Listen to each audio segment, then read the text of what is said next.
Well, hello everyone, and welcome back to the channel. Hope you all are having the most wonderful of wonderful days. My name is Leaf, and it's so great to bring you guys in for another Planet Zoo Diorama speed build. So this one was super fun. So a little bit of backstory. Cat May, the absolute dear, reached out and she was like, listen, Leaf, we're doing creator spotlights. We want you to build a desert diorama. And they obviously they had no idea about Sonora Springs, and I was kind of already like deserted out by this point. I was like, oh man, I love building in the desert. Then I hated building in the desert, so I'm like, damn it, why does it have to be desert? But I think you guys are gonna be so excited to see what I actually have in store over here. Don't mind me playing around with the water effects right there. We don't actually keep those. I redo them at the end. I literally just got finished with this diorama and I was like, okay, yeah, what's next? So I popped right in here to the speed build and we're recording it right now because hell yeah. So I kind of put off this speed build for a while because it was kind of hard to manage. So obviously we are working with a cutout of the Grand Canyon. There's a whole lot of different details that went here, and I'll talk about all of them once we actually do get to those parts. But my main idea was to have this small section of the Grand Canyon that has water on both edges, with this kind of like jutting out kind of rock feature right in the middle of it, right on that kind of like crux of the entire diorama. And I was like, okay, I want this to stick out a little bit. I want this to be a nice little focal point, and I want some small animals on there. So I thought having a little family of prairie dogs would be the absolute best thing to have up there. They're super active, they're super fun to watch, and I just think that they would make good use out of that little part of the habitat right up there. So I'm kind of framing this habitat a little bit, and I was very inspired by, obviously, as we all are, Mr. Rudy Renkamel's first diorama speed build. I think it was a Sun Bear one where he showed off like the different geological layers. And I was like, oh man, you know what'd be super cool to do with that? Is to do that same exact thing, but with the Grand Canyon, because you know they have so many different layers of rocks. They have so much like history behind those rocks that it's like, oh man, this is the way to do it. In that case, this is the number one way to achieve this. So I was like, all right, kind of want to do that. But first I wanted to section off these kind of like cutouts of the Grand Canyon. I didn't really want it to have natural edges. I really wanted it to have this like very hard cutoff kind of feel. Very much like a school project diorama.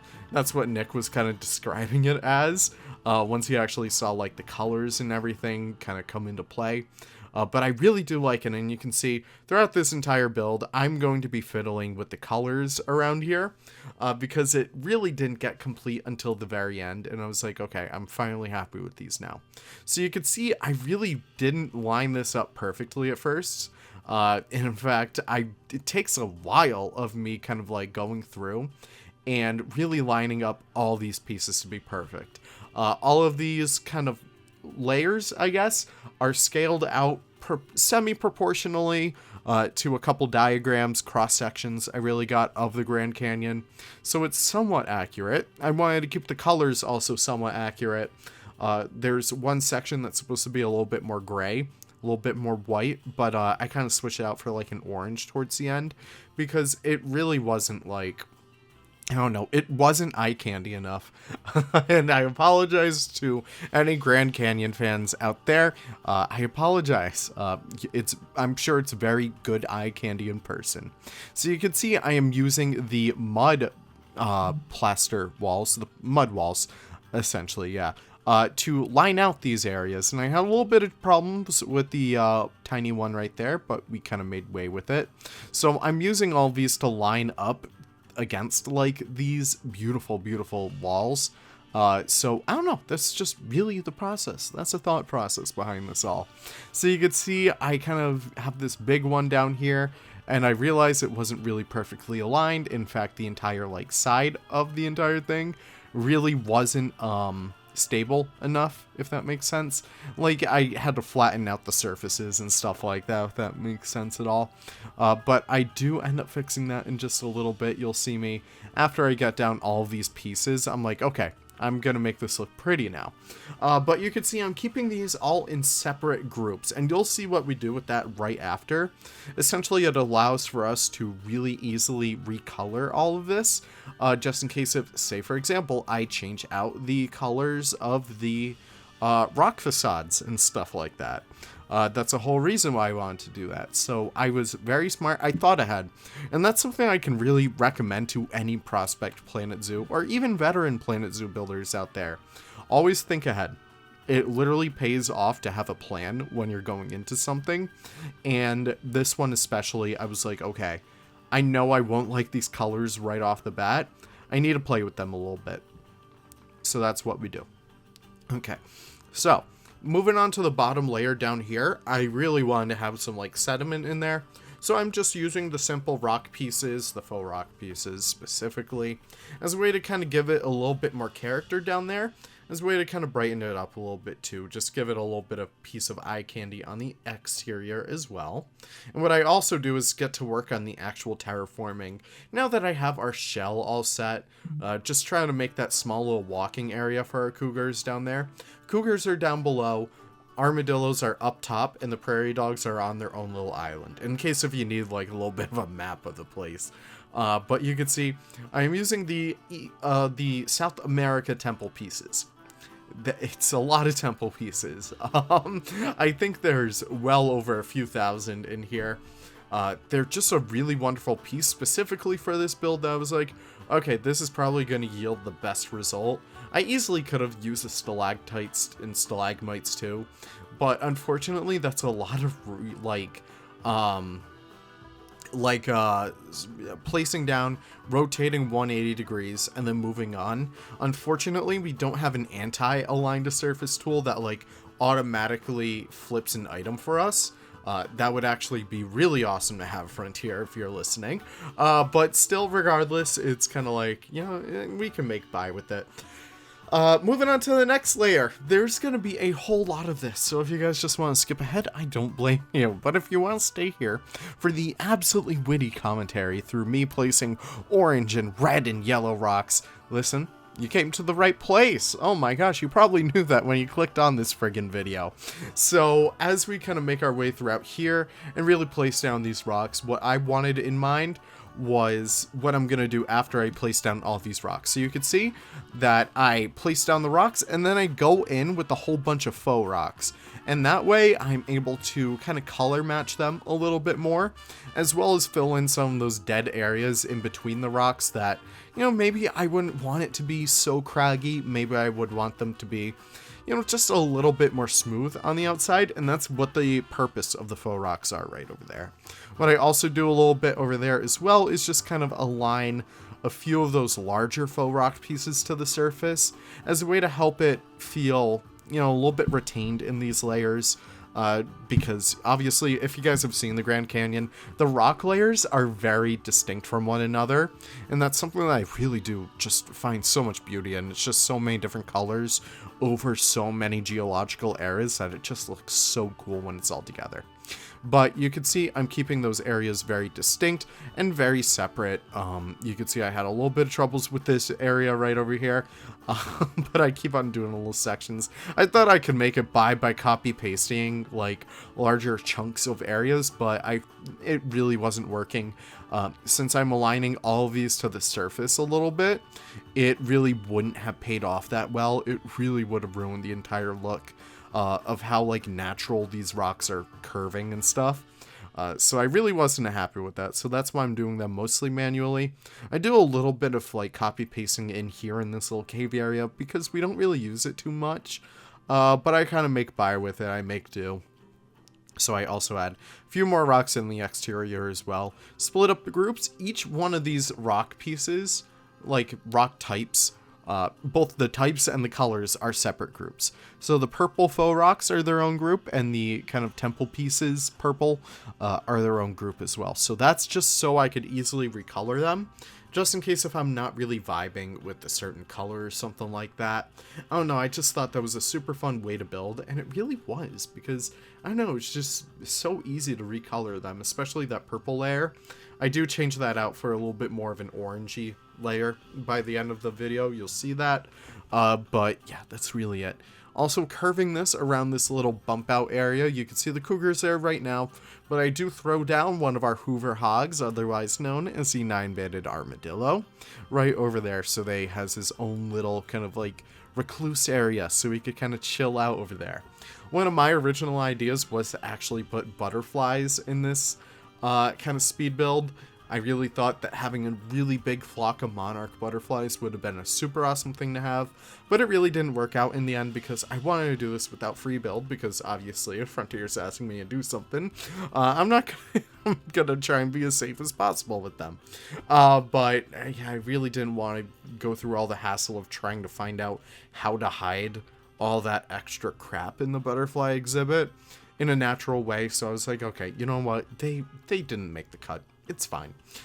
Maybe I could do like a part 2 where I actually go back and do, you know, maybe Zion or something. So this is also part of that little diorama trend I had a little while ago with the states. So this would probably be like Arizona, I think. I think the Grand Canyon goes through Arizona. Is that right? I'm certain that it does. Okay, no, it absolutely does. So this would be Arizona. I should probably go back and do like a license plate of it or something too. Just because, you know, that's usually the trend with the dioramas in the past. So I'm just super proud of that. It just turned out really awesome. So you can see I'm also adding the last layer of rock.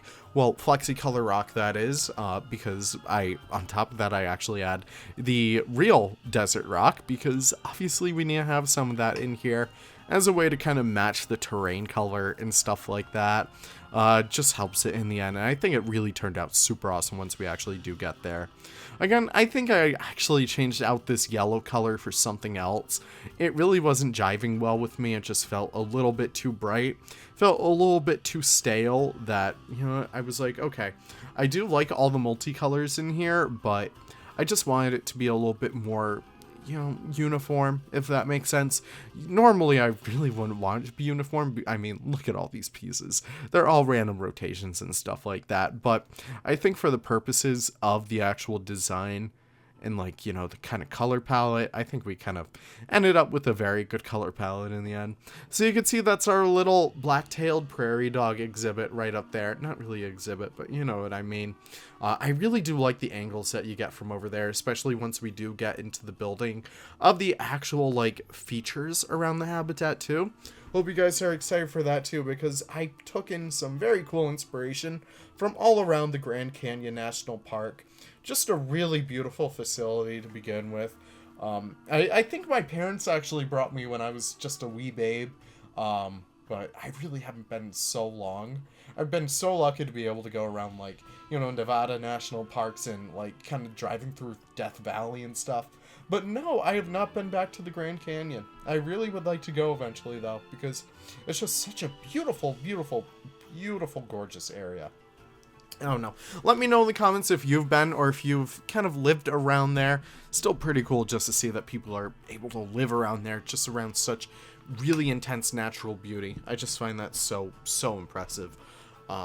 Just being able to have that right outside your doorstep or something. I just think that's incredible to have. So you can see I'm getting started on the actual kind of framing of the habitat a little bit more. So I wanted these pillars on 3 sides of the habitat, just because I felt like we needed something a little bit chunkier on the sides. But yeah, that's really it. Adding these desert rocks down here as the kind of bottom layer. You can see it kind of continues on a little bit further below the desert rocks. But I don't really even use those in the actual diorama itself, just the exterior. What I also do throughout here is also create this nice little riverbank kind of motif. I really wanted to include this just because I felt like the water was kind of lacking in terms of, you know, decoration and stuff like that. So I really wanted that there just to draw a little bit of focus with your eye. The shadows really help draw you in over there, and these kind of like rocky outcrops there do that as well. You can see I was trying to color match it with the actual red desert rock. I throw a few of those guys in there, but I don't really do it for, you know, everything else really, but I just wanted a few kind of motifs like that.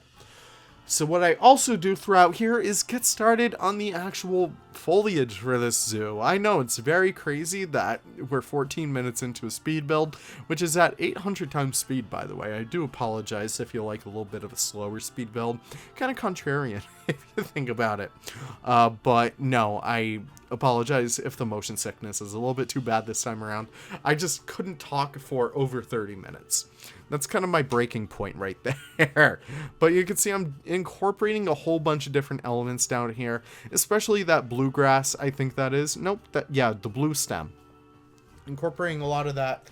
And then I actually get started on the Grand Canyon sign, because I always feel like we need something just to read in these little dioramas. After all, they're kind of like modeled after like your kind of typical dioramas, like your war sets and stuff like that. So I'm like, all right, I want to make something up here. So I kind of do my own take of an official Grand Canyon National Park sign. And I even do a font piece National Park Service logo over here. I'm nowhere near as good as Just Goron, but I would like to think I am close. Not even close. You guys just wait till you see it. But you can see I start to get it over here. And I actually start getting to work on here. I apologize if I'm yawning a little bit too much. It's been a long day. But I'm starting to add all these font pieces. Essentially what I'm doing over here is what's known as font piece work. So I'm making these very intricate details out of these font pieces. They came in the aquatic pack, which is so far away to think about. I started making videos around the aquatic pack, like when the aquatic pack when it was on its way out at the start of Southeast Asia too. Those were some fun days. Let me know if you've been around here for that long. But anyways, back to what I'm talking about. The National Park Service logo is an arrowhead from, you know, Native American cultures. Not sure which one specifically, but they're found all over the United States. Arrowheads are just very synonymous with Native American culture, and so are the national parks. It's just very cool to see how they kind of work hand in hand in order to preserve that land and stuff. I don't know, I just always do appreciate that. So you can see I got the main shape of the arrowhead done, and admittedly, I chose the absolute worst color for this because I wanted it to be a little bit more orange, but by the end of when I was done with it, it turned out to be a little bit more brown than anything else, and I was a little disappointed in that, but it's all good. So what I also do is kind of separate these out by color, more or less. So I'm working on the green part right now, and I'm essentially kind of tracing over those green areas with my font pieces. So I get started on that main chunk down there. I don't know if I actually work on the tree or not. Oh no, I actually do all the trees, so that's actually pretty cool to see. Leaf is not a complete jester after all, contrary to popular belief. But you can see I'm starting to turn them green, and I was like, okay, need a little bit more of color reference, so I keep on, you know, putting it against there, just making sure it's right. The tree, admittedly, I kind of phoned in. Really wasn't super proud of it to begin with. I don't know, I wish I could have done a little bit better, but it was just such a hassle just to do. Big shout out to, I believe, Christina. She made some very wonderful font pieces. You could look them up on the workshop. They are 3D font pieces, extra small, which is just what I needed for the sign. They actually turned out to be the perfect size compared to all the other font pieces. But no, it was just super awesome just to be able to get that. And what I'm working on over there is a little mountain back there, so it's bringing in the whites. And I do the buffalo separately, and I kind of phone in the buffalo too. You'll see it in a little bit once we actually do get back over there. But I was like, okay, you know what? No, I don't want the people to suffer through this. I want to work on some rock work. I want some people to actually see what they came here for. You know, I want to see them, you know, really appreciate, like, you know, my very handy dandy rock work. So you can see I wanted to have this kind of, you know, cover the lip of the entire diorama right at the top over there. and I think it turned out very good. So you can see I'm kind of working with all of these natural hills that I kind of set up haphazardly. You know, I kind of went in there kind of freehand, and you can see that's where I change out the colors too. Especially that yellow over there, I want it to kind of be a nice kind of intermediary color in between the desert rocks and that orange right below it. Kind of like a nice complementary color, if that makes sense. So I kind of do that, and I get started on the actual foliage. Yay! So, as many of you know, the southwest of North America. Yeah, there we go, Leaf. Great job with your words. Yeah, the southwest of North America is home to many different cacti and succulents. They're probably some of my favorite groups of plants out there. Contrary to popular belief, Monstera plants, I've never owned one, and guess what? I am not one. I know, it's crazy.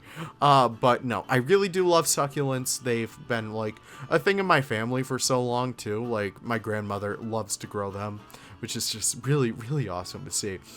She always gives me clippings of them, which is great, so I get my own too.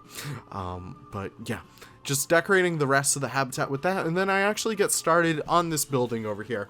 So forgive me for 1 second, I'm going to look up Grand Canyon buildings, and I'm going to try and figure out the name of this so you guys can actually look this up and kind of judge me for it. But I think we are going to look that up on the Parkitecture of the Grand Canyon. Either way, I channeled my inner Haribo, and I really wanted to make these beautiful, beautiful rock walls. Very much haphazard rock walls that you would see in an old building kind of like this. I don't know, I'm just super happy with it. It turned out very fun to just be able to put together. It's called the Desert View Watchtower, and it's not as old as you would think. It's actually from 1932, so that's kind of cool. Real life, it is up to 70 feet tall, which is absolutely not what I do over here, because that would be way too daunting of a project for me. Instead, I wanted to have this little bit of a miniature building, because obviously we're working with the diorama. Everything is miniature. So I had a lot of fun with this one. I was incorporating a whole lot of different pieces in here, and you can see I even did a little bit of a gradient too. I have darker stones down below and lighter stones up top. You can probably see that happen, especially with rainwater and stuff. I know it's very crazy to think that rain actually occurs in the southwest, but it does. But you would probably see like lower stones be a lot more dilapidated and stuff. So that's what the kind of effect that I want to have up there. So you can see I get started on the actual top of the building. Really, I took it up until a certain point, and then I was like, okay, I got this far, now I want to take my own spin on it. So I kind of start to use some of the classic pieces up here, and I kind of rotate them on themselves to create a nice little balcony. But I wasn't exactly happy with that. I was like, okay, that's fine, but it's still missing so much. So I kind of make that little top part a little bit more roughened up with the faux rock. And then I also use the stalagmites as well up top, just to really hammer down the fact that this is very dilapidated, that this has seen its wear and tear over the days. And I was like, okay, something's still missing, so I'm just going to throw a bunch of crappy rocks on here and kind of pray for the best. And I think it actually turned out very good in the end. It feels very nice, very rocky. Oh, sorry. But I don't know, I really do like that. And it really creates such a nice weenie for this park. Not park, but diorama. Weenie is a term used in coaster circles where it's like something that you always look towards that gives a sense of scale. I'm not talking about any silly jokes over here. It's just what it's called. But I kind of call it quits. Not quits, but I call it finished right over there. So I was kind of happy with that. And you can see that's the finished sign for the Grand Canyon National Park diorama. I'm super happy with that. And you guys can actually access this on the workshop right now. It should be up there. It should have passed all the checks that Steam does. I know that this is very popular down south. You oftentimes see like little cart salesmen or saleswomen or salespeople kind of have these little orange stands or just general fruit stands. So I was like, okay, I want to have one right there. Just bring in a little bit more color, a little bit more human civilization in here. Just because I do love building for like that architecture style and stuff like that. And I always do like doing little motifs like that in my builds. I always find it so rewarding. But yeah, I think this is pretty much the last thing on here. I'm kind of working on this prairie dog habitat and just making sure it feels natural enough, and I'm just creating a nice little focal point right up front over there for everyone. But yes, that is it for this speed build, really, before we get into the cinematics. I do want to thank you guys for stopping by. You guys are the best. Also, I throw on some windows over there. Super happy with those. But I do want to thank you all for stopping by in the first place. It means the world to me. And I hope you guys are having super fun with the diorama mode in Planet Zoo. I know I am. I have a very fun video coming out. Either it should be tomorrow or the next day as of when this video goes up. I think I have a Sonora Springs tomorrow, and then I have the diorama the day after. So I hope you guys are very excited for that. Very fun. Very out of this world. But yeah, putting in the finishing details over here. I do want to thank you guys so much for stopping by. Let me know in the comments all my other questions I had for you guys today, and also let me know what dioramas you've been making, because I'm super excited to hear from you guys about like all the stuff that you guys have been piecing together with this mode. It's so fun, it's so rewarding, and I hope you guys are having a ton of fun with that. But that is it for that. And now we are on to the cinematics. Thank you guys so much for stopping by. My name's Leaf, and it's so great to have you guys over here. And I can't wait to see you all in the next video. Take care and have the most wonderful of wonderful days. Goodbye now.